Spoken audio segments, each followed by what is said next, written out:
Nous allons enfin clore cette mascarade ridicule, a annoncé mon fils Preston.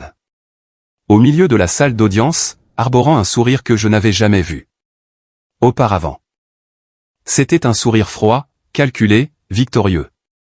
Ma belle-fille Courtney a hoché la tête à côté de lui, l'air satisfaite, comme s'il venait de gagner le Powerball. Je suis restée silencieuse, mes mains tremblantes sur mes genoux, sentant le sol s'ouvrir sous mes pieds. 66 ans de vie, 42 ans de mariage, 5 ans de veuvage, et tout se réduisait à cela. Assise devant un tribunal des faillites, humiliée par ma propre chair et mon propre sang. Le juge Miller a levé les yeux des documents, a froncé les sourcils, et soudain son expression a complètement changé. « Attendez une minute », a-t-il dit lentement, me fixant intensément. C'est la société qui vient de signer le contrat de défense de 75 millions de dollars avec le département de la défense. Un silence de mort est tombé sur la pièce. Je dois revoir ces documents. J'ai vu le sourire de Preston se figer. J'ai vu Courtney pâlir. Et pour la première fois en 6 mois de ce cauchemar éveillé, j'ai senti que peut-être, juste peut-être, la vérité allait éclater. Si vous avez déjà ressenti la trahison de votre propre famille, si vous avez déjà travaillé d'arrache-pied pour que quelqu'un essaie de vous arracher tout ce que vous avez bâti, alors vous comprendrez chaque mot de ce que je m'apprête à vous raconter. Car ce n'est pas seulement l'histoire de comment j'ai failli perdre ma société. C'est l'histoire de comment j'ai découvert que le fils que j'ai élevé, le garçon à qui j'ai tout donné, était capable de me détruire par pure avidité, et comment la justice, quand je m'y attendais le moins, est arrivée de la manière la plus inattendue. Mais pour comprendre comment je me suis retrouvé dans ce tribunal, avec mon fils essayant de me faire déclarer incompétente et de me dépouiller de la seule chose qui me restait de mon mari Arthur, je dois vous ramener 5 ans en arrière.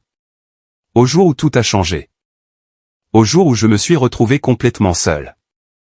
Arthur est mort un mardi après-midi, une crise cardiaque massive alors qu'il examinait des plans pour une nouvelle pièce aérospatiale dans son atelier. Il n'y a pas eu de temps pour les adieux, pas de derniers mots, juste le téléphone qui sonnait et la voix du secouriste me disant d'aller à l'hôpital le plus vite possible. Quand je suis arrivé, il était trop tard. Mon partenaire de vie, mon partenaire commercial, mon meilleur ami, était parti, et moi, Eleanor, j'étais seul avec une petite entreprise de fabrication que tout le monde considérait comme une entreprise de garage sans avenir. Preston est arrivé aux funérailles dans un costume qui coûtait plus de 3 mois de mon salaire. Courtney portait une robe de créateur noire et des talons qui claquaient bruyamment sur le sol de l'église. Ils n'ont pas pleuré. Ils n'ont même pas fait semblant de bien le faire. Pendant la veillée, je les ai entendus parler dans le couloir. Maintenant que papa est parti, maman va devoir vendre l'usine. Preston a dit. C'est la seule chose sensée à faire. Une femme de son âge ne peut pas gérer une entreprise. Courtney a ri. On peut enfin la convaincre. Cet endroit vaut plus comme immobilier que comme entreprise. J'ai senti quelque chose se briser en moi. Je n'enterrais pas seulement mon mari. Je découvrais que mon fils prévoyait déjà d'enterrer notre héritage aussi. Cette nuit-là, seul dans la maison que nous avions construite ensemble, j'ai pris une décision. Arthur avait dédié 38 ans de sa vie à cette entreprise. Nous avions commencé dans notre garage, usinant des pièces simples, rêvant de quelque chose de plus grand. Peu à peu, avec des sacrifices et de la détermination, nous sommes devenus des fournisseurs spécialisés de composants aérospatiaux. Petits, oui, mais avec une réputation impeccable de précision et de qualité. Je n'allais pas laisser tout cela mourir avec lui. Je n'allais pas donner à Preston la satisfaction de me voir abandonné. Le lendemain matin, je suis arrivé à l'usine à 5 heures. J'ai enfilé la combinaison qu'Arthur m'avait donnée il y a des années, j'ai attaché mes cheveux et je suis entré dans l'atelier. Les employés m'ont regardé avec un mélange de surprise et de respect. Mike, notre superviseur de production, depuis 15 ans, a dit, Madame Vance, vous n'avez pas besoin d'être ici. Nous pouvons tout gérer pour l'instant. Je lui ai souri, même si j'avais l'impression de m'effondrer à l'intérieur. Mike, cette entreprise est la seule chose qui me reste d'Arthur. Si je ne suis pas ici, où serais-je? Et c'est ainsi que ma nouvelle vie a commencé. 12 heures par jour à l'usine, 14 quand il y avait des commandes urgentes. J'ai appris à lire les contrats qu'Arthur gérait. J'ai appris à négocier avec des fournisseurs qui me regardaient avec condescendance. J'ai appris à prendre des décisions difficiles, à licencier des gens si nécessaire, à me battre pour chaque client, pour chaque contrat. Ce n'était pas facile. Il y a eu des nuits où j'ai pleuré d'épuisement, me demandant si Preston avait raison, si j'étais trop vieille, trop naïve, trop têtue pour cela. Mais chaque fois que je pensais abandonner, je me souvenais des mains d'Arthur sur les miennes, m'apprenant à lire des plans techniques. Je me souvenais de sa voix disant, Eleanor, tu es plus forte que tu ne le penses. Tu l'as toujours été. Et j'ai continué. Ce que je ne savais pas, c'est que pendant que je me battais pour maintenir notre entreprise en vie, mon propre fils tissait une toile pour me détruire. Arthur et moi nous sommes rencontrés quand j'avais seulement 19 ans. Il travaillait comme technicien dans un petit atelier d'outillage, et j'étais secrétaire dans la même entreprise. Ce n'était pas le coup de foudre. C'était quelque chose de mieux. C'était une reconnaissance. Comme si nos âmes s'étaient cherchées pendant des années et s'étaient finalement rencontrées. Nous sommes mariés 6 mois plus tard, malgré les conseils de ma famille qui disaient que nous étions trop jeunes, trop rêveurs, trop pauvres. Ils avaient raison sur une chose. Nous étions des rêveurs. Arthur rêvait de construire quelque chose de lui-même, quelque chose qu'il pourrait laisser en héritage. Je rêvais d'une famille, d'une maison remplie d'amour et de rire. Pendant 3 ans, nous avons économisé chaque sou. Nous vivions dans un appartement d'une chambre, mangions du riz et des haricots 4 fois par semaine, et n'avions ni télévision ni voiture. Mais nous avions un rêve commun, et cela valait plus que n'importe quel confort. Quand Preston, notre fils unique, est né, j'ai senti que ma vie était complète. C'était un beau bébé. Avec les yeux sombres d'Arthur et mon petit nez. Nous nous en occupions à deux. Arthur travaillait le matin. Je travaillais le soir, donc il y avait toujours quelqu'un avec le bébé. Nous ne pouvions pas nous permettre une babysitter. Nous ne pouvions pas nous permettre beaucoup de choses, mais Preston n'a jamais su ce que c'était d'avoir faim ou froid. Nous en sommes assurés. 2 ans après la naissance de Preston, Arthur est rentré. Les yeux brillants d'excitation. Il avait trouvé un petit atelier à louer. Presque abandonné, dans un parc industriel. C'est parfait, Eleanor, m'a-t-il dit en me prenant les mains. Nous pouvons commencer là. Usiner des pièces. Obtenir de petits contrats. Nous pouvons le faire grandir. J'ai regardé notre fils dormir dans son berceau. J'ai pensé à la stabilité que nous avions, au risque de quitter nos emplois sûrs. Mais quand j'ai vu la lumière dans les yeux de mon mari, j'ai su que je ne pouvais pas dire non. Faisons-le, ai-je dit. Ensemble, nous pouvons tout gérer. Les premières années ont été brutales. Arthur travaillait 16 heures par jour dans l'atelier. Je restais avec Preston. Pendant la journée, et la nuit, je tenais la comptabilité de l'entreprise à notre table de cuisine. Chiffres, factures, paie, recouvrement. J'ai tout appris de zéro. Il y a eu des mois où nous ne savions pas si nous allions pouvoir payer le loyer de l'atelier. Il y a eu des semaines où notre dîner était un sandwich au beurre de cacahuète et à la confiture parce que chaque dollar Retournez directement à l'entreprise. Preston a grandi en voyant tout cela. Il a grandi en voyant son père rentrer à la maison avec les mains tachées d'huile. Épuisé mais souriant lorsque nous décrochions un nouveau contrat. Il a grandi en me voyant travailler jusqu'au petit matin, calculant les marges, appelant les clients, suppliant des prolongations de paiement. Je pensais que nous lui enseignons la valeur du travail acharné, de la persévérance, du sacrifice pour un rêve.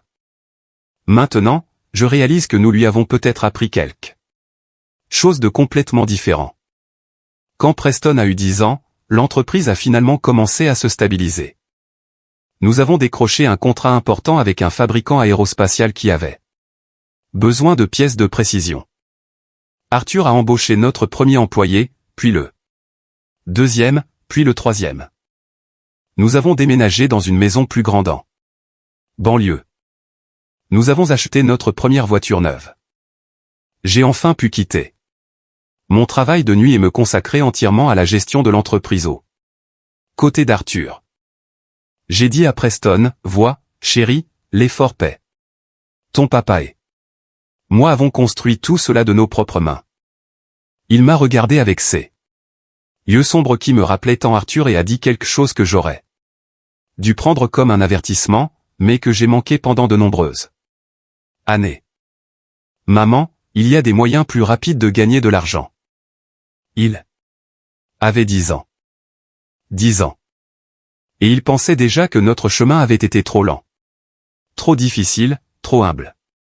En grandissant, le fossé entre Preston et nous est devenu plus évident. Il voulait des vêtements de marque. Nous lui achetions l'essentiel au grand magasin. Il voulait des fêtes somptueuses pour ses anniversaires. Nous lui organisions de simples célébrations à la maison avec la famille et des amis proches. Il avait honte que ses parents aient les mains calleuses et sales. Mes amis disent que vous ressemblez à des ouvriers, nous. A-t-il dit une fois quand il avait 14 ans. Arthur a ri et lui a montré ses mains. C'est parce que nous sommes des ouvriers, fiston. Des ouvriers qui ont bâti leur propre entreprise. Il n'y a aucune honte à cela. Mais pour Preston, c'était une énorme honte. Quand est venu le temps de l'université, nous lui avons proposé de l'envoyer dans une bonne université d'État. Nous avions suffisamment d'économies, mais il voulait une université privée, prestigieuse et coûteuse. Tous mes amis y vont, a-t-il insisté. Je ne peux pas aller dans une université d'État quelconque. Arthur a refusé. Avec ce que coûte cette scolarité, nous pourrions agrandir l'usine, embaucher plus de monde, obtenir de meilleurs équipements. Sois raisonnable, Preston. Mon fils ne nous a pas parlé pendant 2 semaines. Finalement, nous sommes parvenus à un compromis. Il irait à l'université d'État, mais il étudierait l'administration des affaires. De cette façon, tu pourras nous aider avec l'entreprise quand tu auras ton diplôme. Ai-je dit avec espoir. Il n'a pas répondu. Il avait déjà d'autres plans que je ne pouvais pas voir. Au collège, Preston a complètement changé. Il traînait avec les enfants de cadres importants de familles aisées. Il a commencé à s'habiller différemment, à parler différemment, à nous regarder différemment. Quand il rentrait à la maison, ce qui était de moins en moins fréquent, il critiquait tout. Le décor démodé, nos vieilles voitures, la nourriture simple que je cuisinais. Pourquoi n'embauchez-vous pas un architecte d'intérieur? Pourquoi n'achetez-vous pas une Mercedes? Pourquoi maman cuisine au lieu de commander à emporter, a-t-il demandé avec dédain. Arthur a essayé de le raisonner. Fils, nous avons assez d'argent pour bien vivre, mais nous avons aussi des responsabilités. Des employés qui dépendent de nous, des contrats à remplir, des investissements à faire dans l'entreprise. Nous ne dépensons pas dans des luxes inutiles. Preston a raillé. C'est pourquoi vous ne serez jamais vraiment riche. Vous ne comprenez pas comment fonctionne le vrai argent. Il a rencontré Courtney lors de sa dernière année. Elle venait d'une famille riche. Son père était associé dans une société d'investissement. La première fois qu'il l'a ramenée à la maison, j'ai vu comment elle regardait notre maison. Avec un mépris à peine voilé. Comment elle a froncé le nez quand j'ai servi mon plat spécial. Comment elle a chuchoté des choses à Preston qui l'ont fait rire. Pendant qu'il nous regardait. À leur mariage, que les parents de Courtney ont payé parce qu'ils insistaient pour qu'il ait lieu dans un hôtel 5 étoiles que nous ne pouvions pas nous permettre. J'ai entendu sa mère dire à une amie. C'est dommage que Preston vienne d'une famille si modeste, mais il est différent. Il a de l'ambition. Je n'ai rien dit. J'ai souri, j'ai serré mon fils dans mes bras et je lui ai souhaité le bonheur. Mais quelque chose s'est brisé dans mon cœur ce jour-là. Arthur m'a serré la main pendant la cérémonie. Peut-être que quand il aura sa propre famille, il comprendra ce que nous avons fait pour lui, a-t-il chuchoté. Je voulais le croire. Dieu sait que je voulais le croire. Mais au fond, je savais que nous avions perdu notre fils bien avant. Nous l'avions perdu au profit d'un monde qui valorisait les apparences plus que le caractère, l'argent facile plus que le travail honnête, le statut plus que l'amour. Et maintenant, 5 ans après la mort d'Arthur, ce fils se tenait devant un juge, essayant de me prendre tout ce que son père et moi avions construit de nos propres mains. Les 6 premiers mois après la mort d'Arthur furent les plus difficiles de ma vie. Je ne gérais pas seulement le chagrin de perdre l'amour de ma vie, mais aussi l'énorme responsabilité de maintenir l'entreprise à flot. Chaque matin, je me réveillais à 4h30, me faisais un café noir et examinais les commandes du jour. Avant le lever du soleil. Les employés me respectaient, mais je pouvais voir le doute dans leurs yeux. Une femme de 61 ans sans formation technique formelle. Pouvait-elle vraiment maintenir une entreprise de fabrication aérospatiale en activité? Je me posais cette question chaque soir avant de dormir. Preston est apparu à l'usine 3 semaines après les funérailles. Il est arrivé dans sa voiture. Importé avec Courtney à ses côtés, tous deux habillés comme s'ils revenaient d'une importante réunion de conseil d'administration. « Maman, il faut qu'on parle », a-t-il dit sans même dire bonjour. Il m'a emmené dans le bureau qui avait été celui d'Arthur, le bureau où je passais maintenant 14 heures par jour. Et a fermé la porte. J'ai examiné les finances de l'entreprise, a-t-il commencé comme s'il en avait le droit. La situation n'est pas viable. Papa a maintenu cela grâce à sa seule volonté, mais sans lui, ça va s'effondrer.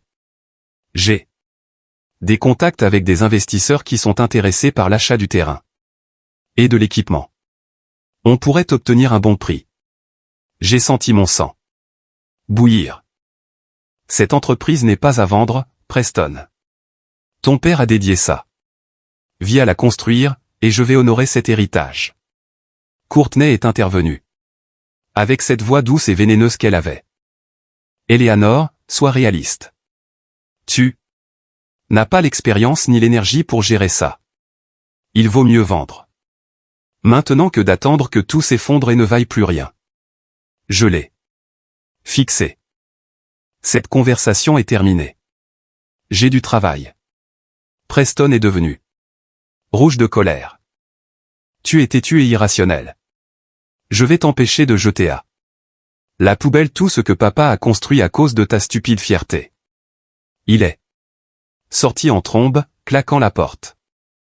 C'était le premier signe que mon fils n'allait pas abandonner facilement.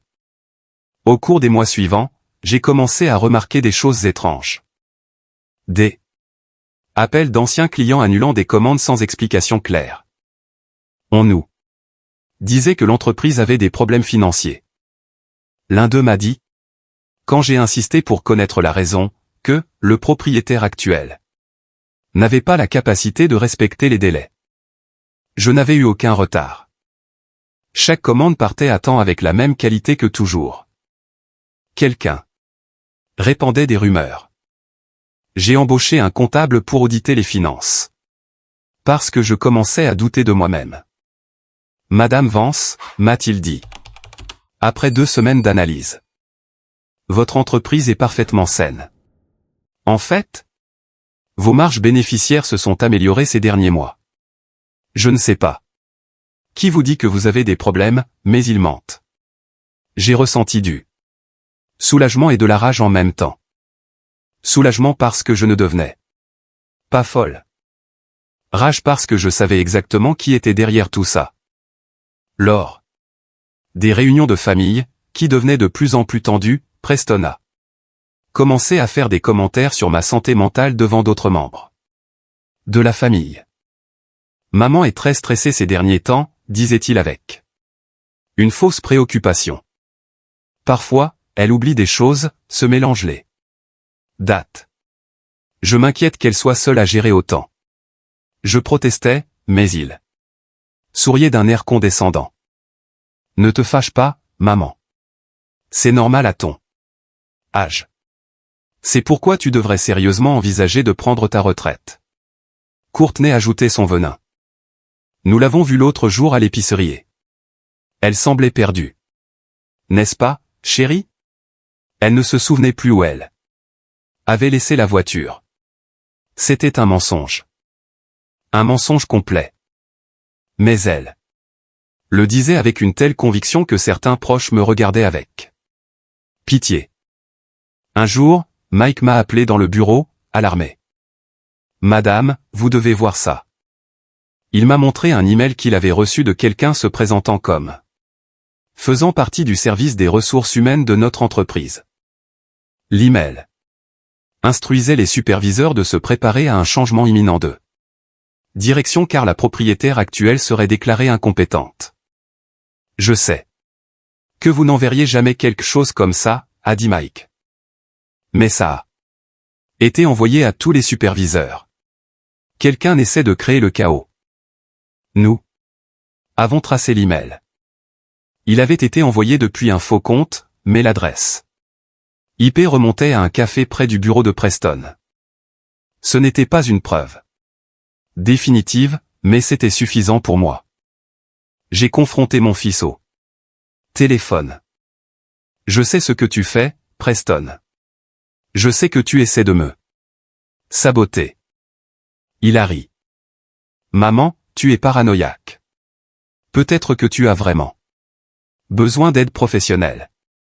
Courtney connaît un bon gériatre qui pourrait t'évaluer. J'ai raccroché, tremblante de fureur.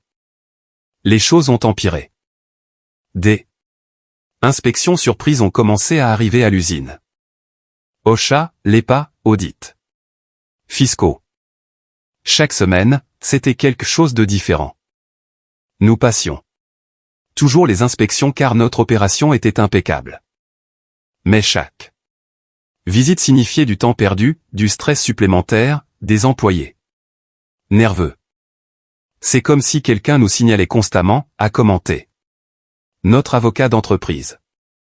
Un après-midi, en parcourant le courrier de l'entreprise, j'ai trouvé une lettre qui m'a glacé le sang.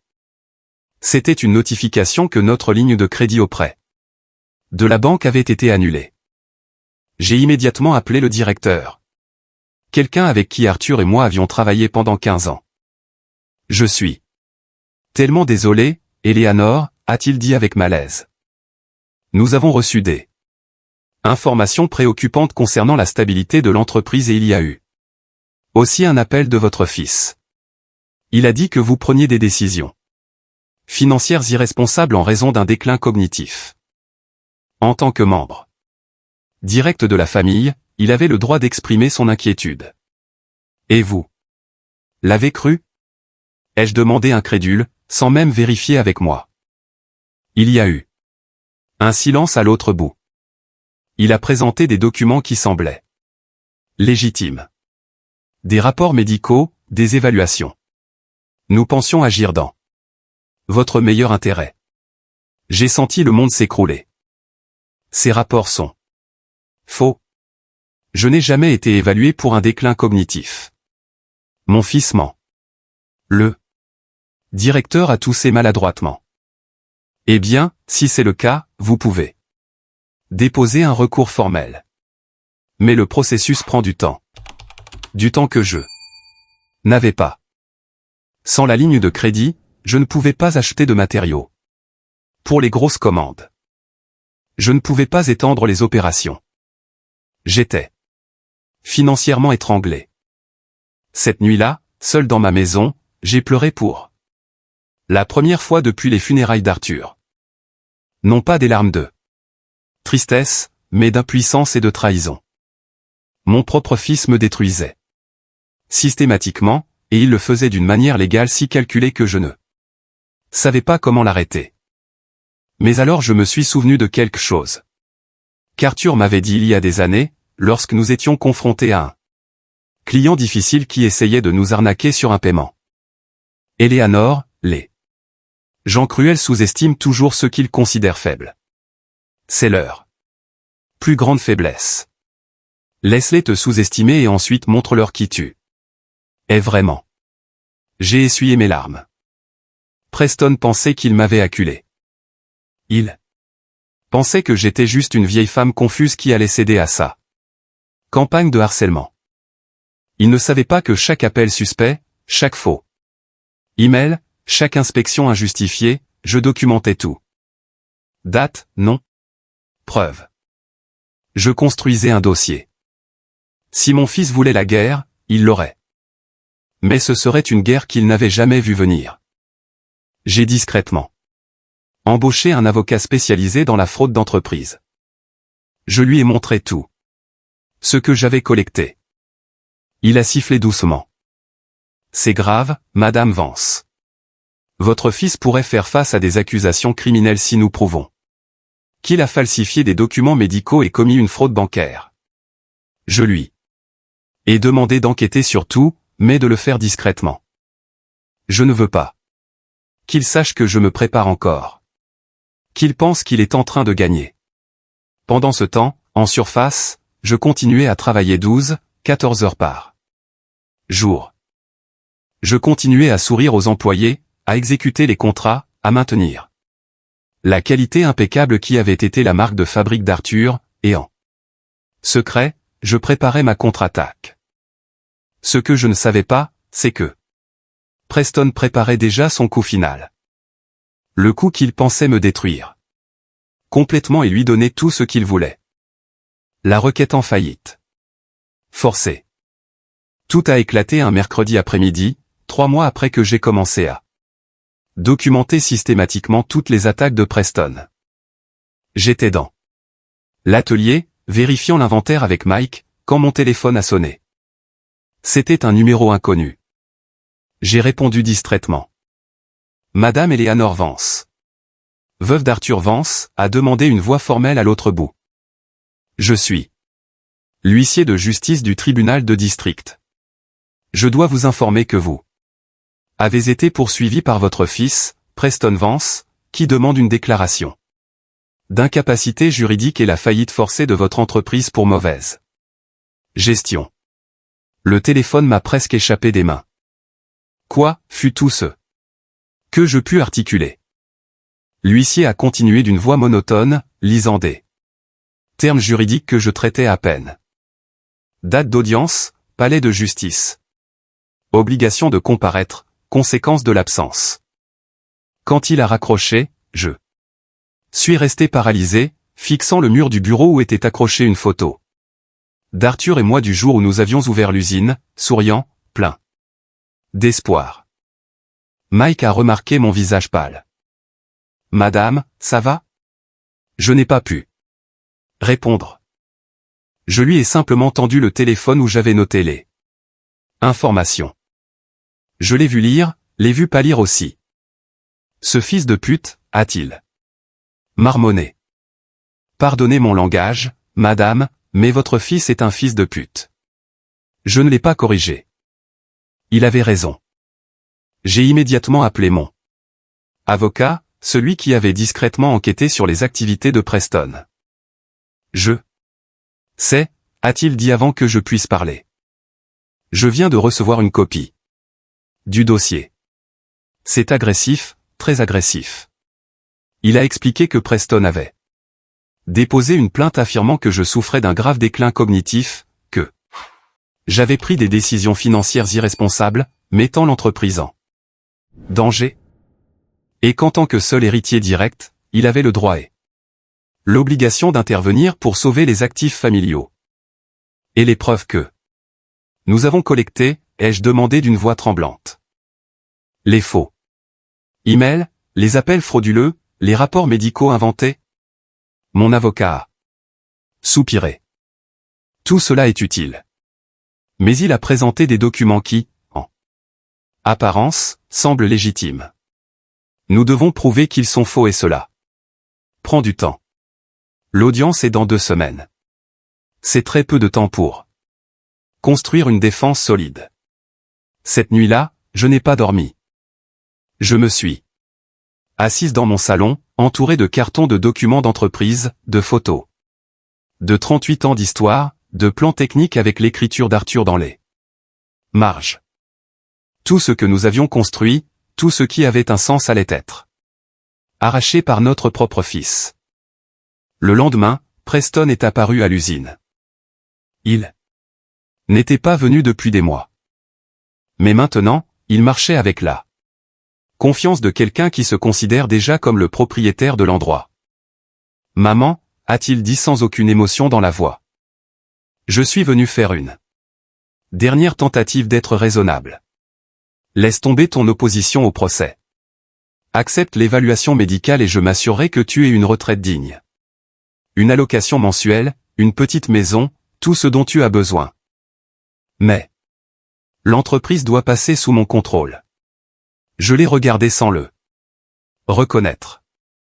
Cet homme en costume à $3000 avec des chaussures italiennes et une montre suisse, parlant de ma vie comme s'il s'agissait d'une transaction commerciale, n'était pas le bébé que j'avais bercé dans mes bras. Ce n'était pas le garçon à qui j'avais chanté des berceuses. Non, ai-je dit.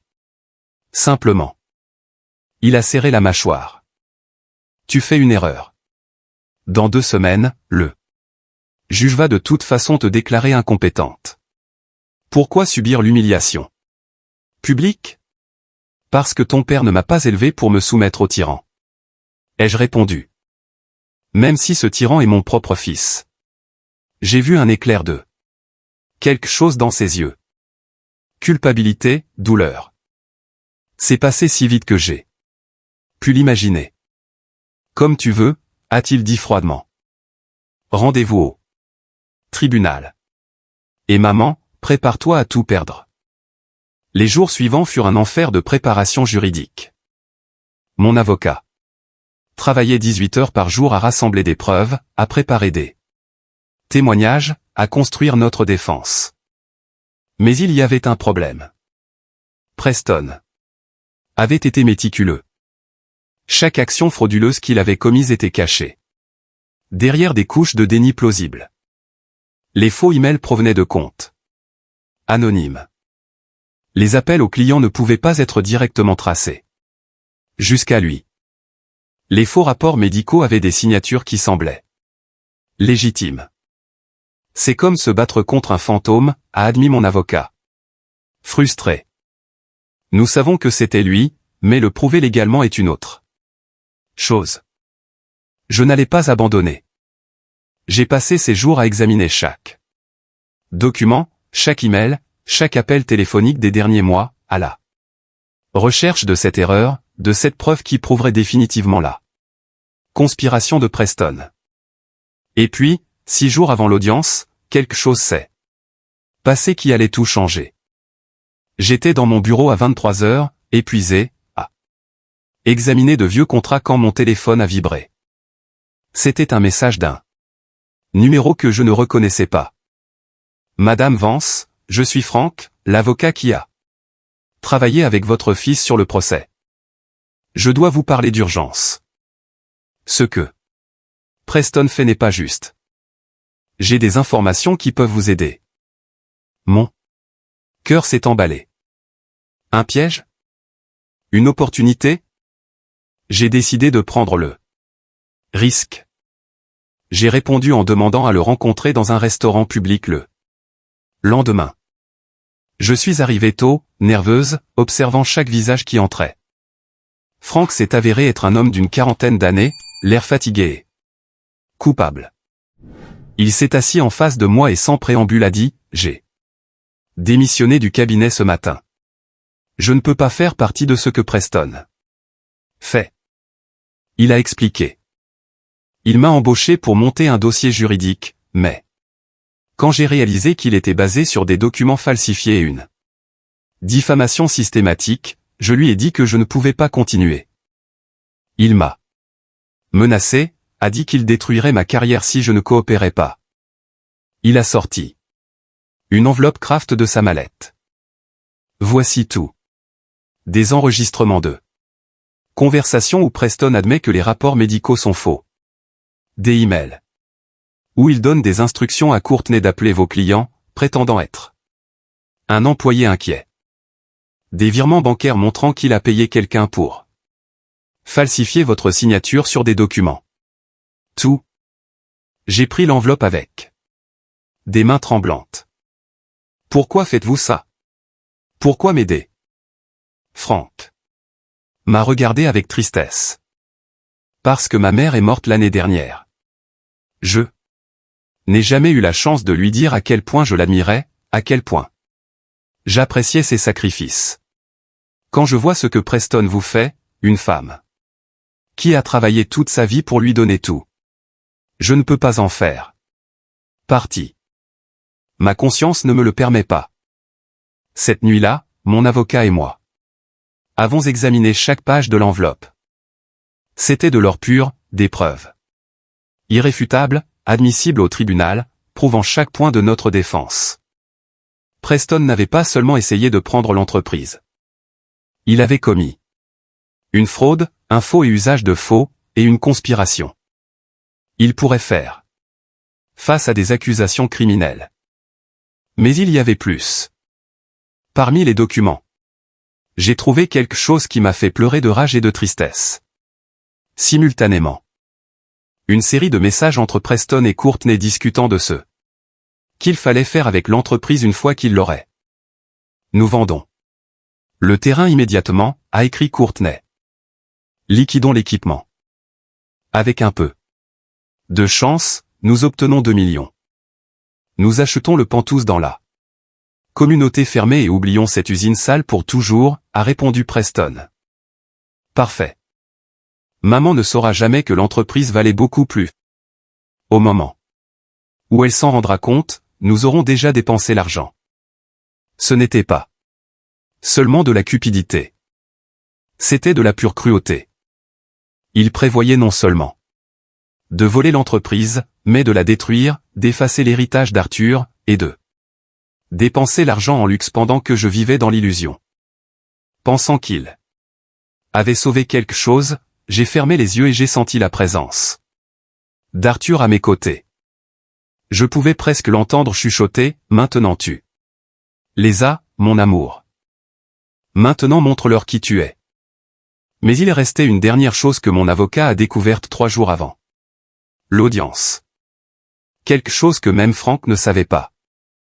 En enquêtant sur les mouvements financiers de l'entreprise, il a trouvé que quelques jours avant que Preston ne dépose la demande de faillite, j'avais reçu une notification officielle du département de la Défense.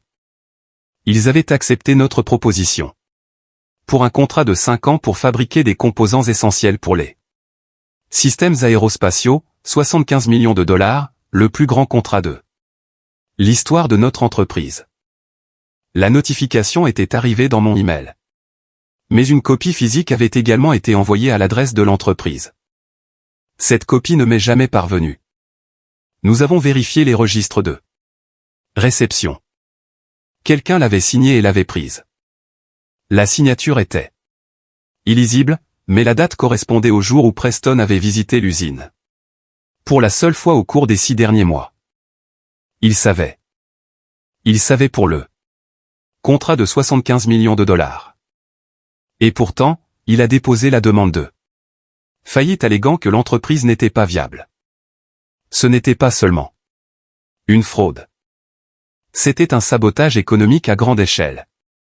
Mon avocat m'a regardait avec un mélange d'admiration et de colère.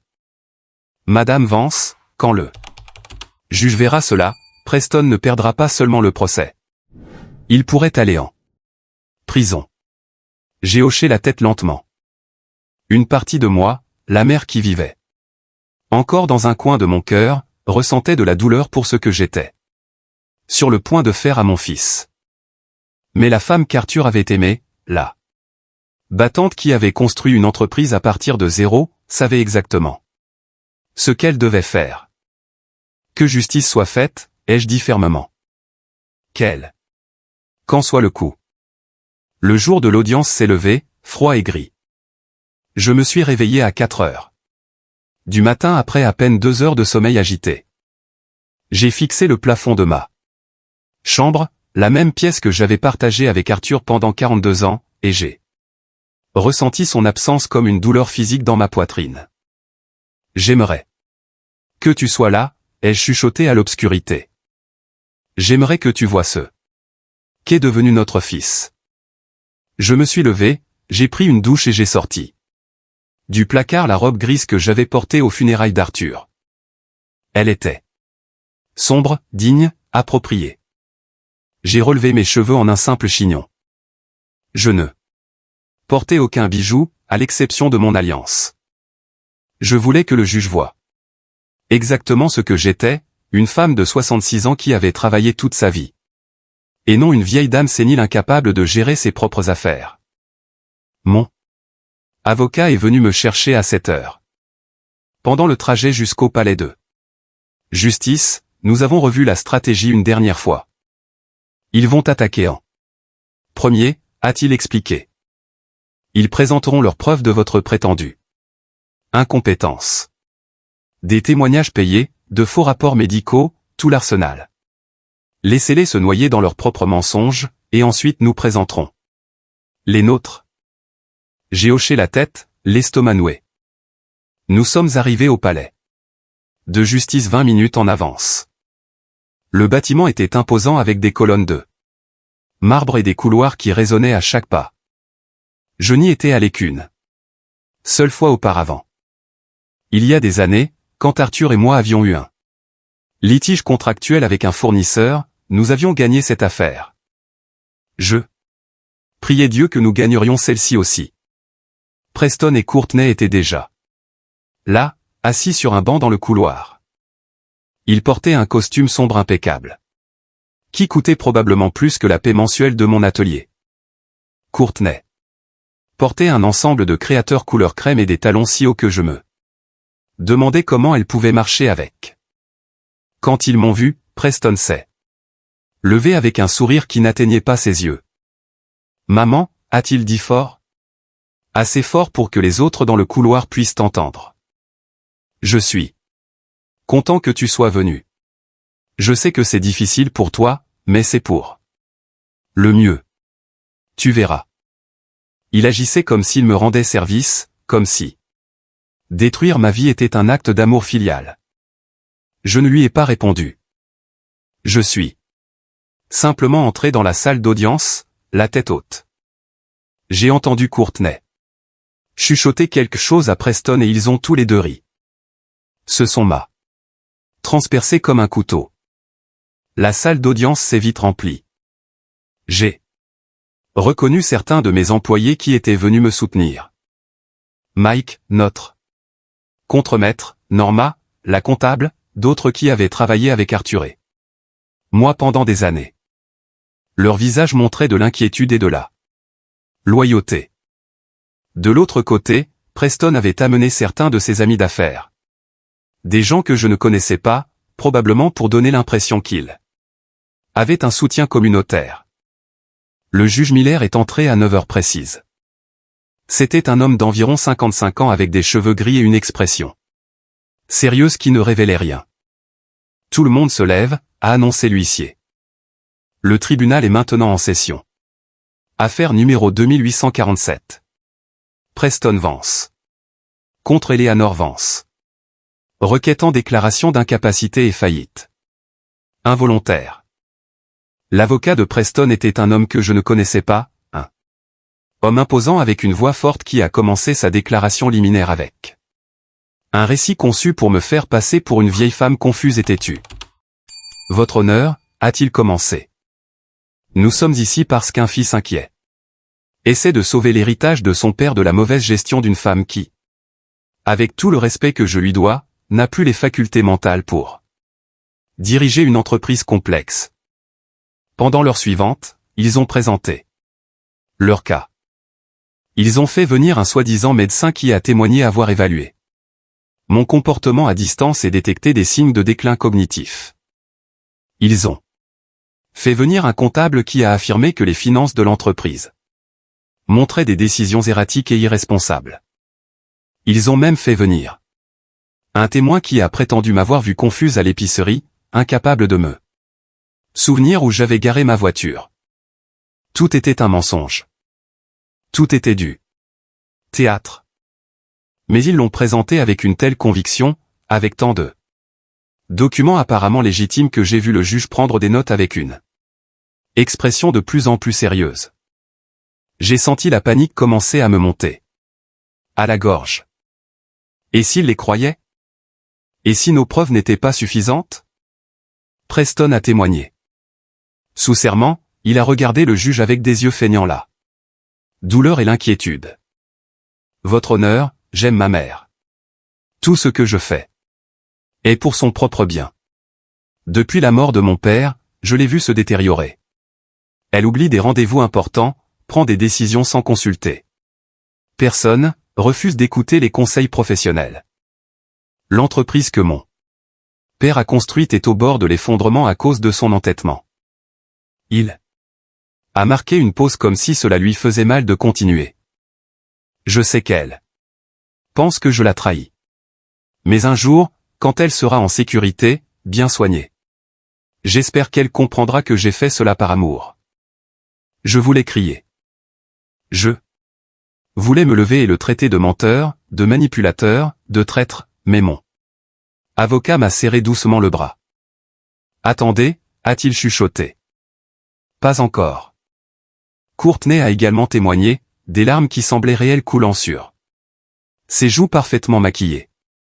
Elle a parlé de comment elle m'avait vu perdu lors de réunions de famille, comment je répétais les mêmes histoires.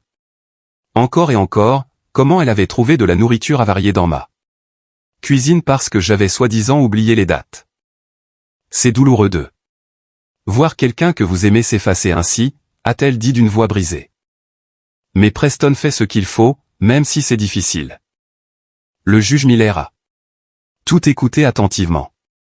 Lorsque l'avocat de Preston a terminé sa présentation, il a regardé vers notre table. La défense souhaite-t-elle présenter son cas? Mon avocat s'est levé. Oui, votre honneur, et je crois que ce que nous allons vous montrer changera complètement votre perspective sur cette affaire. Nous avons commencé lentement, méthodiquement. Nous avons présenté les vrais dossiers médicaux de mon médecin traitant des 20 dernières années, montrant que je n'avais jamais été diagnostiqué avec un déclin cognitif quelconque. Le médecin a témoigné par visioconférence, Madame Vance est en excellente santé mentale pour son âge. Vive, cohérente, parfaitement capable de prendre des décisions complexes. Ensuite, nous avons présenté les états financiers de l'entreprise auditée par un cabinet indépendant. L'entreprise n'est pas seulement saine, a expliqué l'auditeur, mais a amélioré ses marges. Bénéficiaire de 18% depuis que Madame Vance a assumé le contrôle total. Ce n'est pas le profil d'une gestion incompétente. J'ai vu la confiance sur le visage de Preston commencer à s'estomper lentement, mais le meilleur restait à venir. Mon avocat s'est approché de la barre avec une enveloppe. Votre honneur, je vais maintenant présenter des preuves que ce procès n'est pas un acte d'amour filial, mais une tentative calculée de fraude et de vol. Il a ouvert l'enveloppe et a commencé à sortir les documents un par un. Les enregistrements de Preston admettant que les rapports médicaux étaient faux. Les emails donnant des instructions à Courtney de saboter mes relations avec les clients. Les virements bancaires à la personne qui a falsifié des documents. Le visage de Preston est passé de confiant à pâle en quelques secondes. Votre honneur, a balbutié son avocat. Nous ne savons pas d'où proviennent ces prétendues preuves. Elles pourraient être falsifiées. Mon avocat a souri. Tout a été vérifié par des experts médico-légaux. Nous avons des déclarations sous serment du technicien audio qui a confirmé l'authenticité des enregistrements, du spécialiste des documents qui a vérifié les emails, et de la banque qui a confirmé les virements. Et puis est venu le moment que j'attendais. Mon avocat a sorti le dernier document.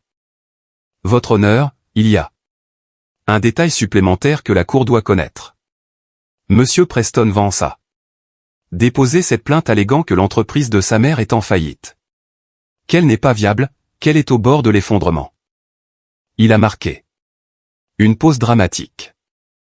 Monsieur Vance pourrait-il alors expliquer pourquoi, 3 jours avant de déposer cette plainte, l'entreprise de sa mère a signé un contrat avec le département de la défense des États-Unis d'une valeur de 75 millions de dollars? Le silence dans la pièce était absolu. On pouvait entendre le bourdonnement des lumières fluorescentes. Le juge Miller a levé les yeux brusquement des documents qu'il examinait. Excusez-moi, a-t-il dit, la voix pleine d'incrédulité. 75 millions de dollars? Mon avocat a hoché la tête. Exactement, votre honneur. Un contrat de 5 ans pour la fabrication de composants aérospatiaux critiques. La notification officielle est arrivée à Madame Vance il y a 2 semaines.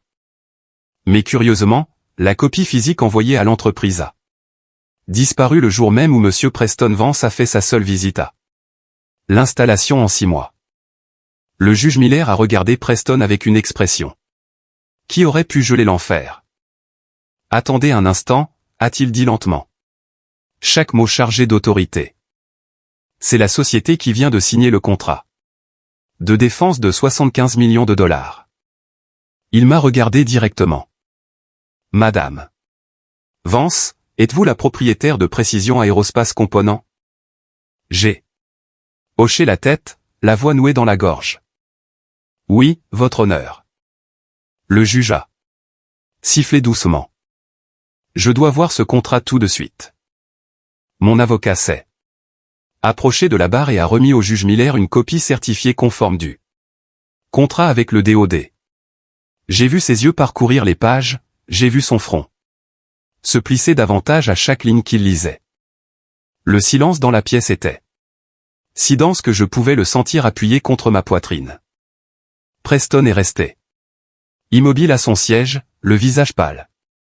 Courtney avait la main pressée sur sa bouche comme pour retenir un cri. C'est extraordinaire, a murmuré le jugeant, levant finalement les yeux. Madame Vance, vous avez personnellement négocié ce contrat. Je me suis levé sur des jambes tremblantes. Oui, votre honneur. Au cours des 8 derniers mois, j'ai travaillé avec des ingénieurs du département de la défense pour développer des prototypes de composants qui répondaient à leurs spécifications exactes. Nous avons soumis notre proposition il y a 3 mois. L'approbation est arrivée il y a 2 semaines. Le juge a regardé Preston avec une expression mêlant dégoût et étonnement. Monsieur Vance, vous déposez une plainte alléguant que votre mère est incompétente pour diriger son entreprise. Et pourtant, cette même entreprise vient de décrocher l'un des contrats gouvernementaux les plus lucratifs de l'industrie aérospatiale. Comment expliquez-vous cette contradiction? Preston a ouvert la bouche, mais aucun son n'en est sorti. Son avocat s'est levé rapidement. Votre honneur, mon client n'était pas au courant de ce contrat. Cela ne change pas le fait qu'il y a des préoccupations légitimes concernant la santé mentale de la dame. Le juge l'a coupé d'un geste sec de la main. Asseyez-vous. Monsieur l'avocat. Je pense qu'il y a beaucoup plus dans cette affaire que ce qui a été initialement présenté. Mon avocat a saisi l'occasion. Votre honneur, avec votre permission, j'aimerais diffuser un enregistrement qui illustre exactement quelles étaient les véritables intentions de Monsieur Vance. Le juge a hoché la tête. Procédez. La voix de Preston a rempli la pièce. C'était un enregistrement d'une conversation téléphonique avec Courtney. Clair. Et sans équivoque. Ce vieux Frank commence à s'inquiéter des documents médicaux, disait Preston. Il dit qu'il pourrait être considéré comme un faux. Je lui ai dit de se taire et de faire son travail. Maman n'a aucun moyen de prouver qu'ils sont faux. Au moment où elle réalisera ce que nous faisons, nous aurons déjà le contrôle de l'entreprise. La voix de Courtney a répondu. Et si le juge ne la déclare pas incompétente? Preston a ri. Alors nous utilisons le plan B. La faillite forcée. Avec toutes les rumeurs que nous avons répandues, tous les contrats que nous avons sabotés, nous pouvons faire croire que l'entreprise est en difficulté financière. D'une manière ou d'une autre, nous aurons cette usine. Il y a eu des halètements dans la salle d'audience. J'ai vu Mike, mon contremaître, serrer les poings de rage. J'ai vu Norma s'essuyer les larmes des yeux. Le juge Miller avait cessé de prendre des notes et fixé Preston avec une expression de mépris total. Il y a plus, votre honneur, a poursuivi mon avocat. Il a projeté une série de mets sur un écran. Le premier était de Preston à Courtney. Appelle les clients de la liste. Fait semblant d'être un employé inquiet. Dis-leur que maman a des épisodes de confusion, qu'il y a eu des erreurs dans les commandes. N'utilise pas ton vrai nom. Le suivant était de Courtney à Preston. J'ai appelé 6 clients aujourd'hui. 3 ont annulé leur commande. Les autres ont dit qu'ils y réfléchiraient. Cela fonctionne mieux que prévu. Un autre email. Celui-ci de Preston à quelqu'un identifié uniquement. Comme j'ai besoin de rapports médicaux indiquant un déclin cognitif pour une femme de 61 ans. Ils doivent avoir l'air légitimes. Sceau et signature de médecin. Je vous paierai $5 000 pour l'ensemble. La réponse, c'est fait. Je les envoie demain. Assurez-vous que le paiement est en espèces. Le juge Miller a retiré ses lunettes et s'est frotté les yeux comme s'il ne pouvait pas croire ce qu'il voyait. Autre chose, a-t-il demandé d'une voix fatiguée. Mon avocat a hoché la tête. Oui, votre honneur. Il a projeté une conversation par SMS entre Preston et Courtney datant d'il y a seulement 3 semaines. Courtney a écrit, « As-tu vu que ta mère a décroché un gros contrat gouvernemental? Que allons-nous faire ?» Preston a répondu, « J'ai déjà intercepté la copie physique qui est arrivée à l'usine. Elle n'a que la notification par email. Nous procédons au procès comme prévu. Une fois que nous aurons le contrôle, ce contrat est de l'or. Nous pouvons vendre l'entreprise pour le triple de ce que nous pensions. Et voici la partie la plus révélatrice, a poursuivi mon avocat. Il a projeté un autre message de Preston à Courtney. Quand nous aurons l'entreprise, nous vendons tout immédiatement. Le terrain, l'équipement. Liquidons tout. Avec un peu de chance, nous obtenons 2 millions. Nous achetons le Pantouz et oublions cette usine sale. Maman ne saura jamais que l'entreprise valait beaucoup plus avec le contrat gouvernemental. Le silence qui a suivi a été dévastateur. J'ai regardé Preston et pour la première fois de tout ce cauchemar, j'ai vu quelque chose dans ses yeux qui aurait pu être de la honte, mais cela a disparu si vite que j'ai peut-être seulement imaginé. Courtney pleurait maintenant, mais ce n'était pas des larmes de comédie. C'étaient des larmes paniquées de quelqu'un qui venait de réaliser que son monde était sur le point de s'effondrer. Le juge Miller s'est levé lentement. Tout le monde dans la pièce s'est levé également. « Monsieur Vance, a-t-il dit, d'une voix tremblante de colère contenue.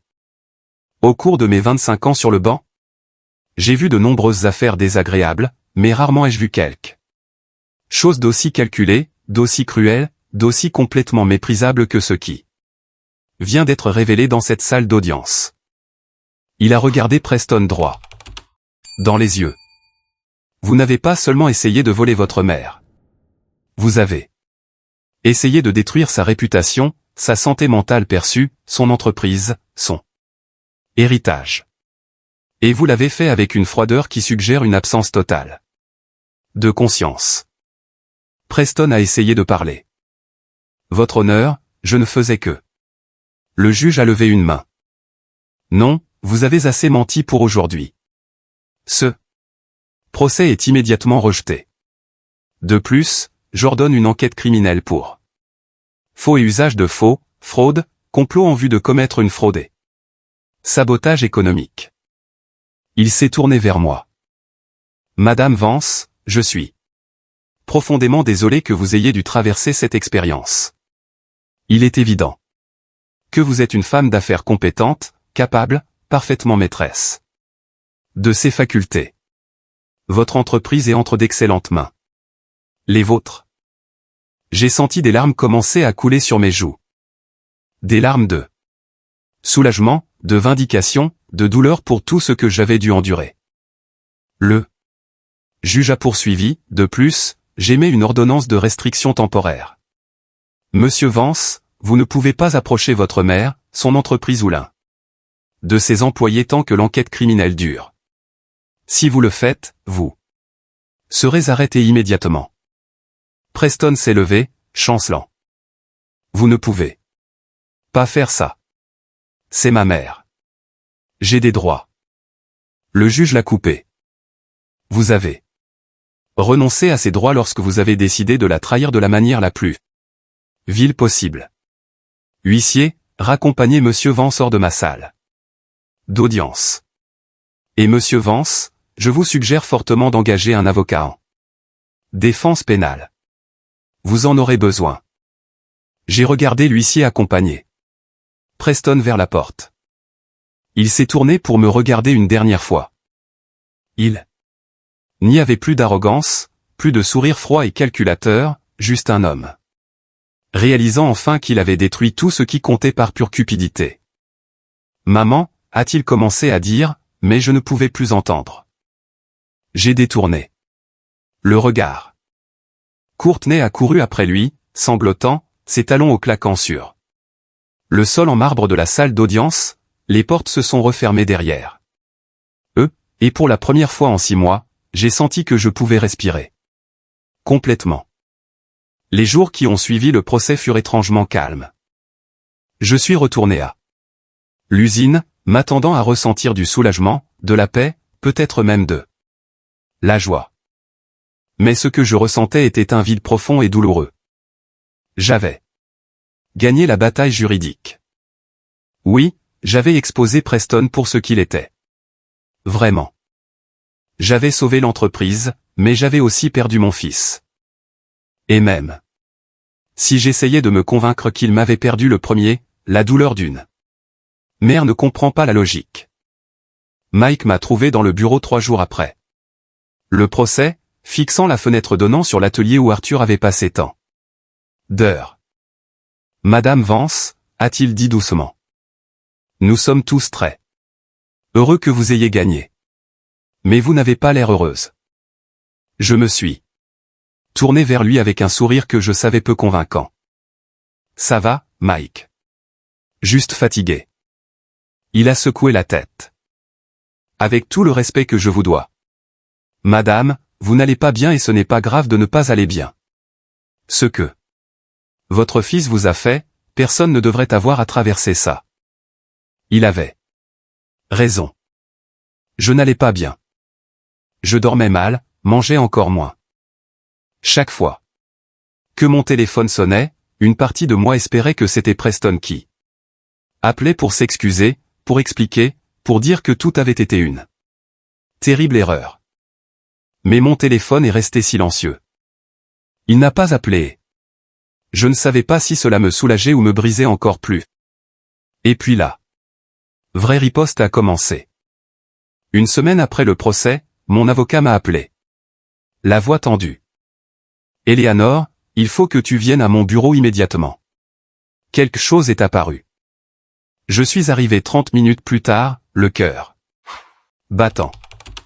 Il m'a montré une série d'articles parus sur des blogs d'affaires et les réseaux sociaux. Femme d'affaires de 66 ans accusée de manipuler le juge. Avec des larmes de crocodile. Fils inquiet, victime d'une mère vengeresse et d'un système judiciaire corrompu. Justice ou théâtre? L'affaire Vance soulève des questions sur les préjugés générationnels dans les tribunaux. J'ai eu le vertige. Qui écrit ça? Mon avocat a pointé les articles. Ce sont des publications payantes. Toutes sont apparues au cours des dernières 48 heures.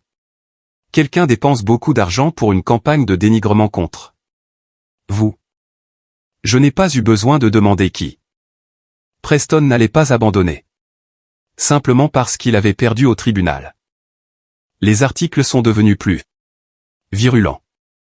Des commentaires anonymes sont apparus sur ma page Facebook me traitant de vieille femme amère qui avait monté son propre fils contre son père.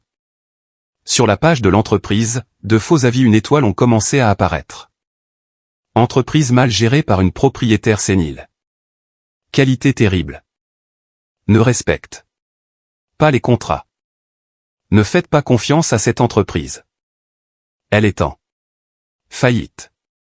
J'ai dû engager une entreprise de gestion de réputation en ligne pour lutter contre l'avalanche de diffamation.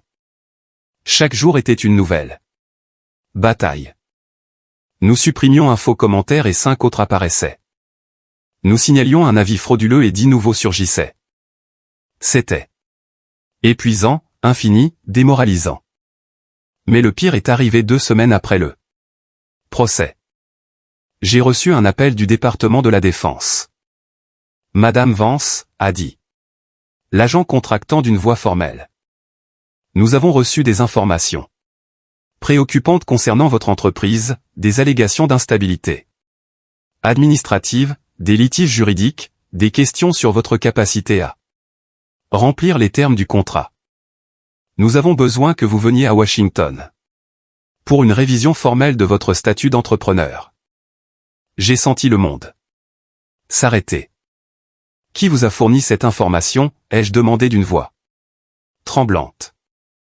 Je ne peux pas révéler nos sources, a répondu l'agent. Mais les allégations sont suffisamment graves pour nécessiter une enquête. Si vous ne pouvez pas dissiper ces inquiétudes, le contrat pourrait être révoqué. J'ai raccroché le téléphone et pour la première fois depuis les funérailles d'Arthur, je me suis permis de pleurer ouvertement dans le bureau. Non pas des larmes silencieuses, mais des sanglots profonds qui secouaient tout mon corps. Preston essayait de détruire le contrat de 75 millions de dollars. Il ne suffisait pas d'avoir perdu. Il voulait s'assurer que je perde aussi. S'il ne pouvait pas avoir l'entreprise, il s'assurerait qu'elle ne vaille rien. Mike m'a trouvé comme ça, pleurant sur mon bureau. Il a fermé la porte doucement et s'est assis en face de moi en silence. Quand j'ai enfin pu parler, je lui ai tout raconté. Je ne sais pas si je peux continuer avec ça, Mike, ai-je admis. Je suis tellement fatigué, tellement épuisé. Parfois je pense que Preston a gagné de toute façon parce que même après avoir perdu au tribunal, il a réussi à me voler ma paix, ma joie, la capacité de profiter de cette victoire. Mike m'a regardé avec ses yeux sages qui avaient vu 30 ans dans l'industrie. Puis-je vous dire quelque chose, Madame Vance? J'ai hoché la tête. Quand Monsieur Vance est mort, tout le monde dans cette usine pensait que nous fermerions dans 6 mois. Non pas parce que vous n'étiez pas capable, mais parce que nous pensions que personne ne pourrait chausser ses souliers. Mais vous nous avez prouvé le contraire. Vous n'avez pas seulement maintenu l'entreprise en activité. Vous l'avez fait grandir. Vous avez décroché le plus gros contrat de notre histoire. Et vous l'avez fait pendant que votre propre fils vous poignardait dans le dos. Il s'est penché en avant. Cette nuit-là, seul dans ma maison, je suis allé au bureau d'Arthur. Je n'y était pas entré depuis sa mort. J'avais gardé la porte fermée parce qu'il était trop douloureux de voir ses affaires, de sentir son eau de Cologne qui imprégnait encore ses pulls dans l'armoire, de voir ses notes techniques éparpillées sur le bureau exactement comme il les avait laissées.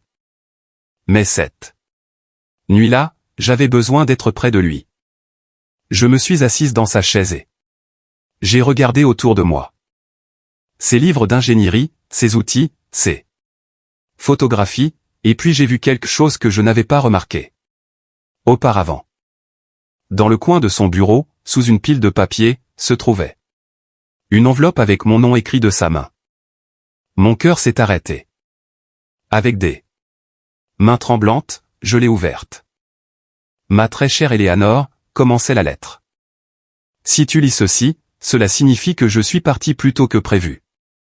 Pardonne-moi de t'avoir laissé seul, mon amour, pardonne-moi de ne pas avoir eu plus de temps avec toi. Des larmes tombaient sur le papier pendant que je continuais à lire.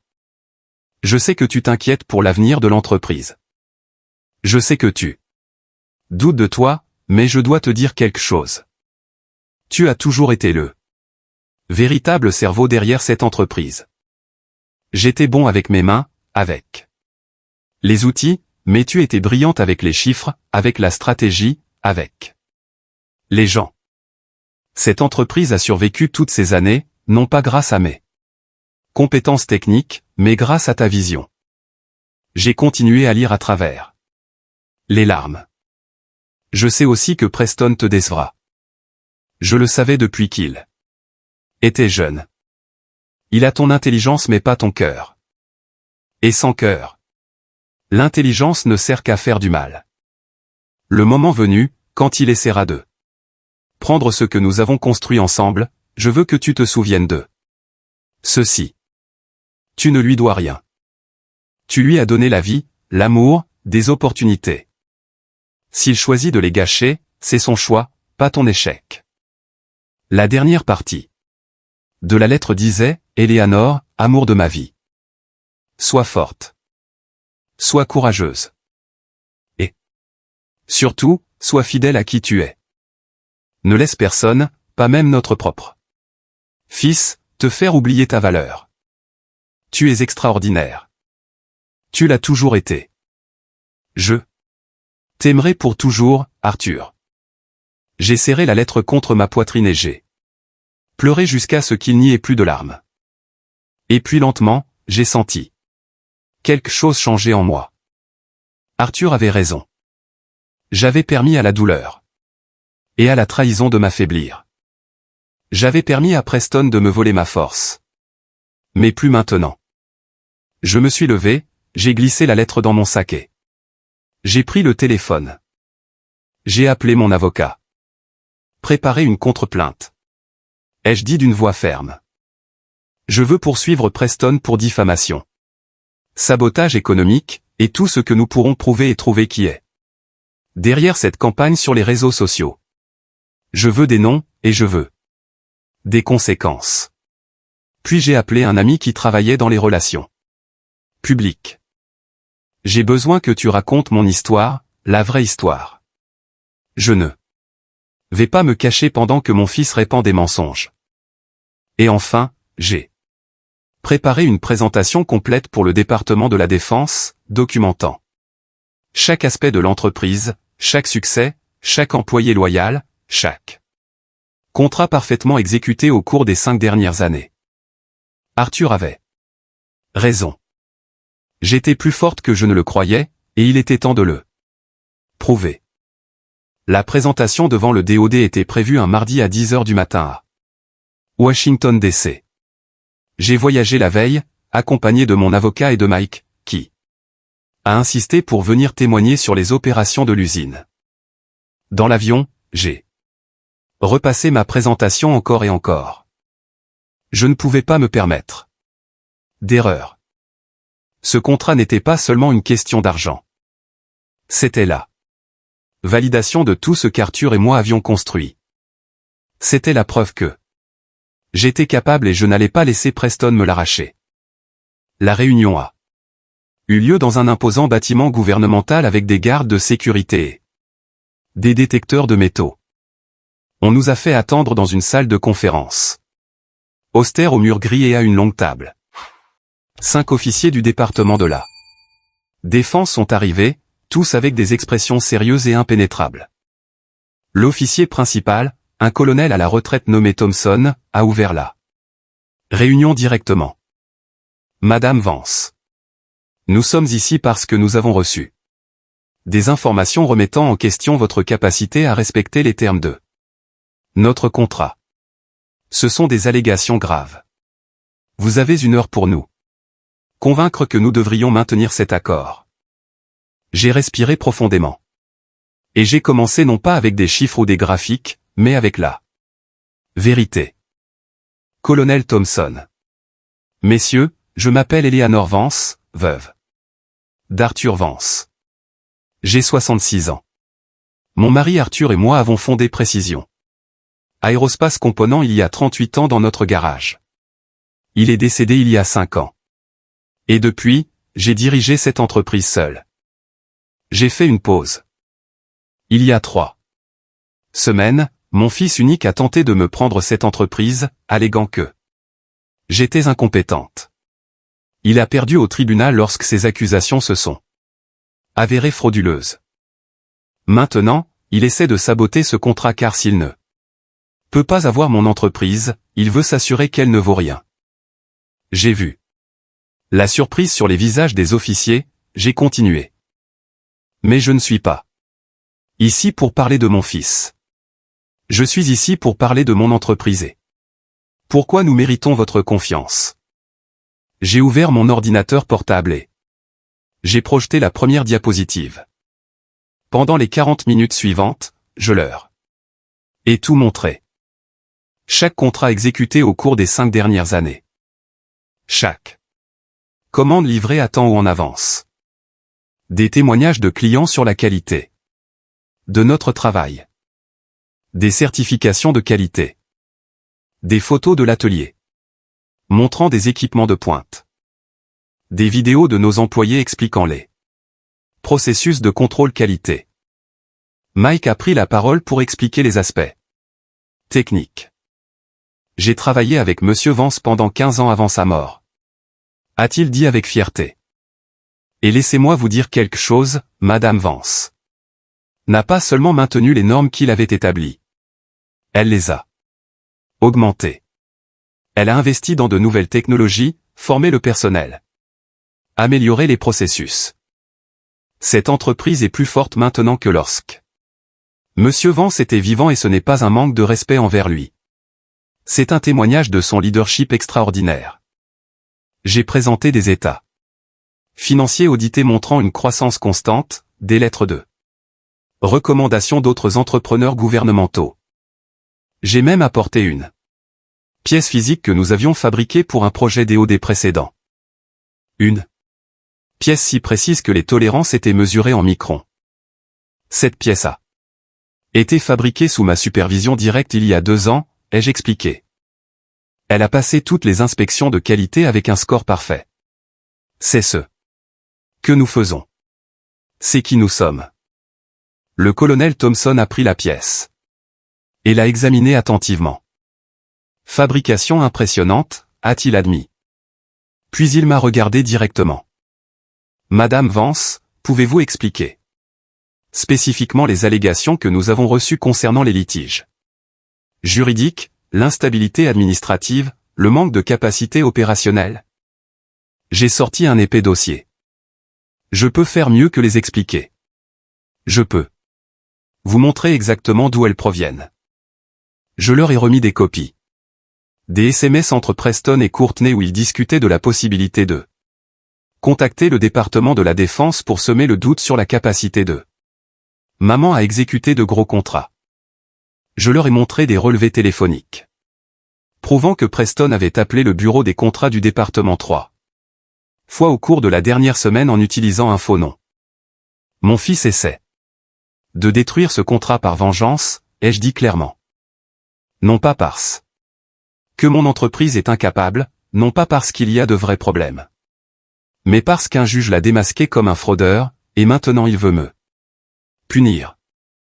Mais je ne permettrai pas que sa corruption entache la réputation que mon mari et moi avons bâtie pendant près de 4 décennies. Il y a eu un long silence. Les officiers ont échangé des regards. Finalement, le colonel Thompson a parlé. Madame Vance, nous avons besoin d'un moment pour en discuter en privé. Pourriez-vous attendre à l'extérieur? Mon cœur battait si fort que je pensais qu'on l'entendrait dans toute la pièce. Nous sommes sortis et avons attendu dans le couloir. 15 minutes, 20, 30. Chaque minute semblait durer une heure. Finalement, ils nous ont rappelé. Le colonel Thompson était debout et à ma surprise, souriant. Madame Vance, nous avons examiné l'intégralité de votre présentation et sommes parvenus à une conclusion unanime. Il a marqué une pause qui a semblé durer une éternité. Non seulement nous allons maintenir le contrat, mais nous allons l'étendre. Votre entreprise a démontré exactement le genre d'excellence, d'intégrité et de résilience que nous recherchons chez nos entrepreneurs. Et franchement, quiconque peut gérer ce que vous avez géré ces derniers mois peut gérer tout ce que nous lui demandons. J'ai senti mes genoux fléchir. Mike a dû me tenir par le bras. Vraiment, fut tout ce que je pus dire. Le colonel a hoché la tête. Vraiment. Et de plus, nous allons déposer une plainte formelle contre quiconque a tenté d'interférer avec nos processus de passation de marché en utilisant des informations frauduleuses. C'est un crime fédéral. J'ai quitté cette réunion avec l'impression de pouvoir voler. Je n'avais pas seulement sauvé le contrat. Je l'avais étendu. J'avais prouvé au département de la Défense, à mes employés, à moi-même, que j'étais capable, que j'étais forte, que je méritais chaque once de succès que j'avais obtenu. Mais il restait des affaires inachevées avec Preston. De retour à la maison, mon avocat avait été occupé. Il a déposé une importante contre-plainte contre Preston et Courtney pour diffamation, fraude, sabotage économique et dommages intentionnels aux relations commerciales. Le montant que nous réclamions était de 2 millions de dollars. Exactement le montant qu'ils avaient prévu d'obtenir en vendant mon entreprise. Nous avons également découvert qui était derrière la campagne de dénigrement sur les réseaux sociaux. Preston avait engagé un cabinet de relations publiques qui, en réalité, était spécialisé dans la destruction des réputations en ligne. Mon avocat a envoyé des lettres de cessation et d'abstention. L'agence, réalisant qu'elle était impliquée dans des activités potentiellement criminelles, a immédiatement fermé tous les faux comptes et nous a fourni tous les emails de Preston, leur donnant des instructions spécifiques. Chaque preuve ajoutée à notre dossier. L'avocat de Preston l'a appelé 2 semaines après mon triomphe à Washington. Mon client est prêt à négocier, a-t-il dit d'une voix vaincue. Que veulent-ils? Ma réponse fut simple. Des excuses publiques complètes, le remboursement de tous les frais de justice. Et que Preston et Courtney signent un accord permanent par lequel ils renoncent à toute réclamation future sur mon entreprise ou mon patrimoine. De plus, s'ils me diffament, mon entreprise ou mes employés de quelque manière que ce soit. Nouveau, l'amende automatique est de 500 000 $ par incident. L'avocat a balbutié, c'est très dur. Votre client a essayé de voler mon entreprise, de détruire ma réputation et de ruiner l'héritage de mon défunt mari. Ai-je répondu froidement. Considérez-vous chanceux. Je ne demande pas qu'il aille en prison, même si je pourrais encore le faire selon la décision du procureur. 3 jours plus tard, j'ai reçu les excuses publiques. Preston les a publiées sur son Facebook, LinkedIn, sur tous ses réseaux sociaux.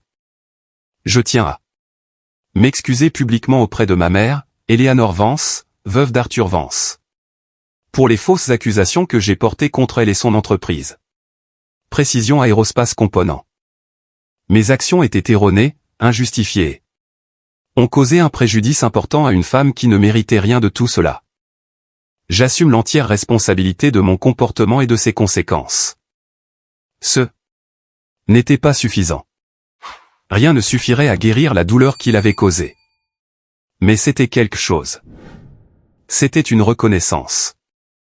C'était lui qui admettait au monde qu'il avait eu tort et que j'avais eu raison.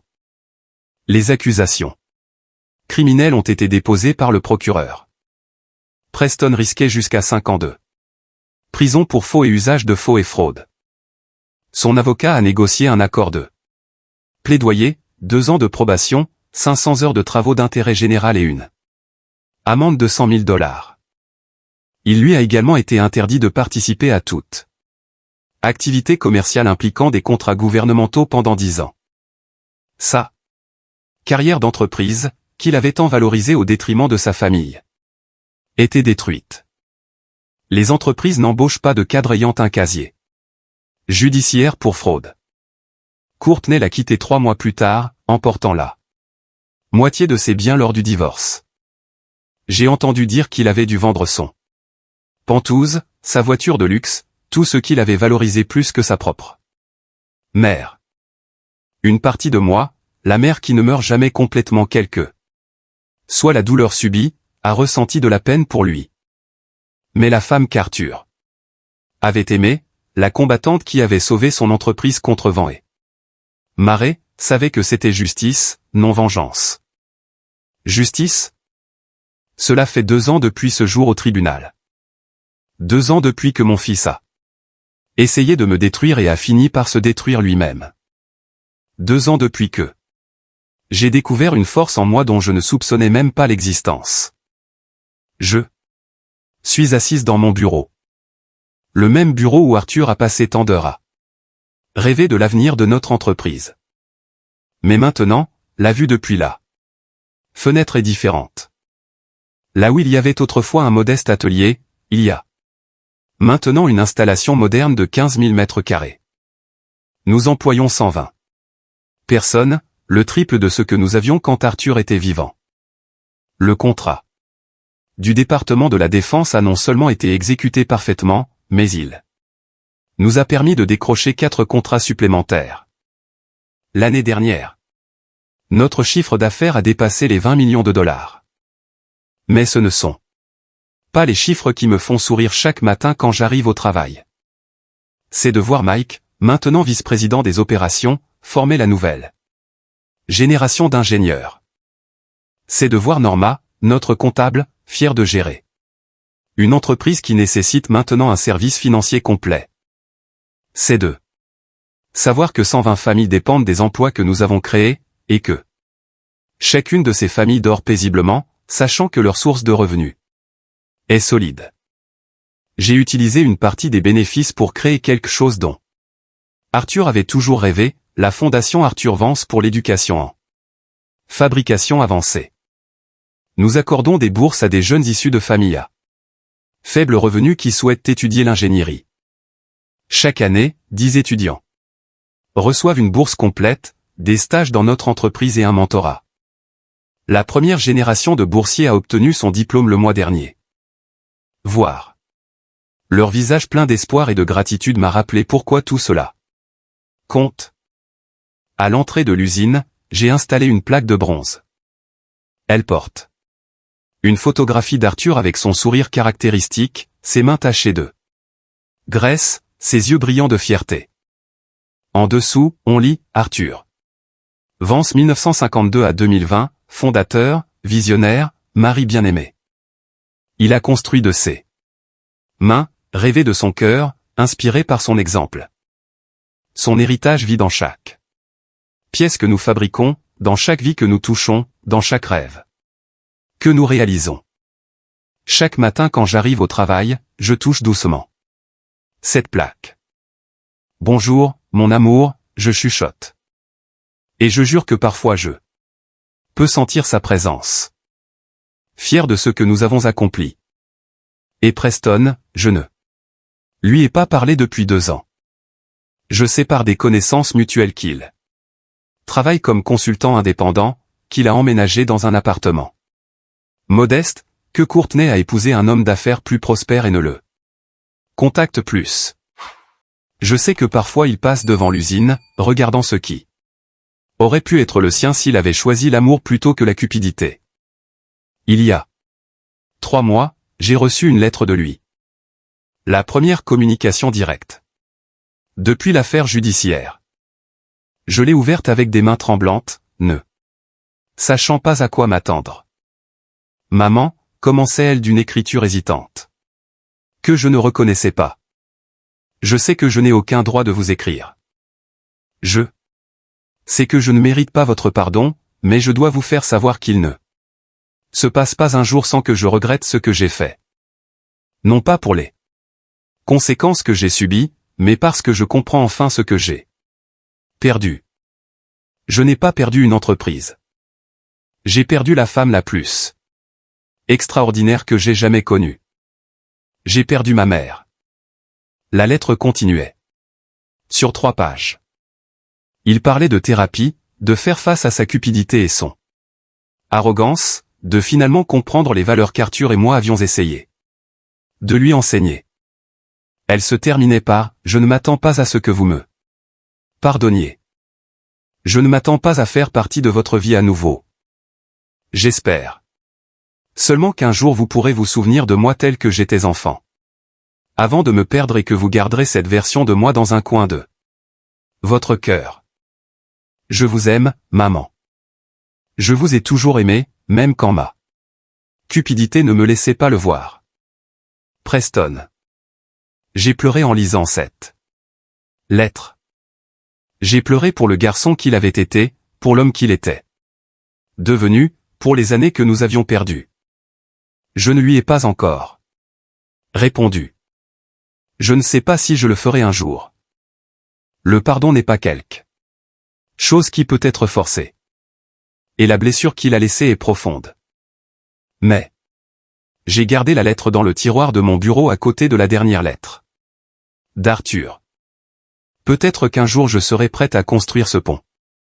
Peut-être pas. Pour l'instant, je suis en paix avec l'incertitude.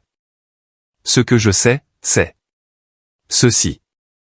Je ne permettrai pas que la douleur que Preston a causée définisse le reste de ma vie. Je ne permettrai pas que sa trahison empoisonne les années qui me restent. J'ai construit quelque chose de beau à partir des cendres de cette trahison. J'ai prouvé qu'une femme de 66 ans peut non seulement survivre, mais prospérer.